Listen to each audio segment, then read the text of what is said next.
Mon nom est Tracy Chingushi, auteure de Sans voix, mon premier ouvrage, paru aux éditions L'Harmattan en mai 2022.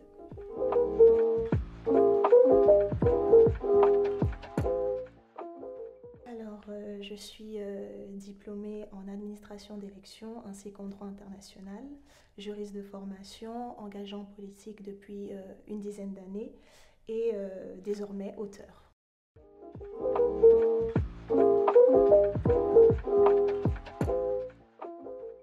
Sans voix désigne un néologisme né de mon esprit afin de caractériser un trouble d'une violence inouïe qui survient à l'approche, pendant ou après une période électorale et qui a pour conséquence de verser le sang des populations tout en les privant de la liberté d'exprimer leur voix.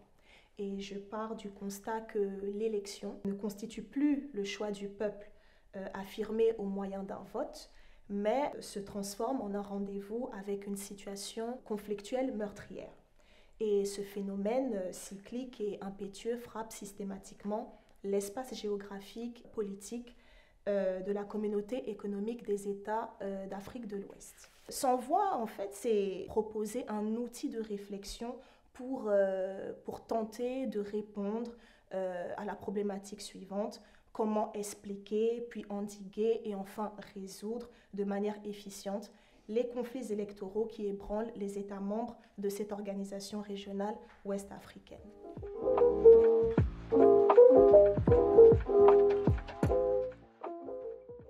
Deux intérêts capitaux résident dans cet ouvrage. Premier intérêt, il s'agit d'essayer de comprendre comment l'on bascule d'une élection entraînant un contentieux électoral encadré juridiquement à un véritable conflit électoral meurtrier. Le deuxième intérêt, c'est de rechercher des remèdes efficaces afin de résoudre, d'éliminer ce genre de situation électorale conflictuelle, pour ainsi favoriser un climat pacifique et l'impulsion d'un développement économique et humain, et surtout la pérennité d'une bonne gouvernance et d'une démocratie solide au sein de la CEDEAO.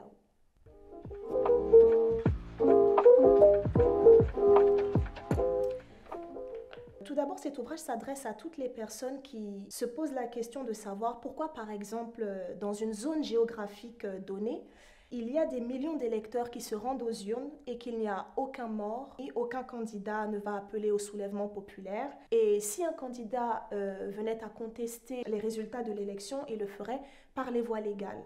Et qu'au contraire, dans la zone géographique CEDEAO, une telle situation électorale est très rare et tournerait très vite au drame humain. Cet ouvrage s'adresse aussi aux personnes qui trouvent très suspect qu'à l'issue d'une élection, il y ait plus de votants que d'inscrits sur la liste électorale. Donc on va parler là de fraude et de bourrage d'urnes. Cet ouvrage s'adresse aussi à toutes les personnes qui considèrent que cela est insoutenable et même nauséeux de bâillonner la liberté d'expression des populations et d'instrumentaliser la justice pénale et constitutionnelle afin de réduire au silence des adversaires politiques. Et enfin, cet ouvrage s'adresse à tout être humain, épris de paix et de justice, amoureux du respect des droits de l'homme et des libertés fondamentales, notamment la liberté d'expression et le droit à la vie.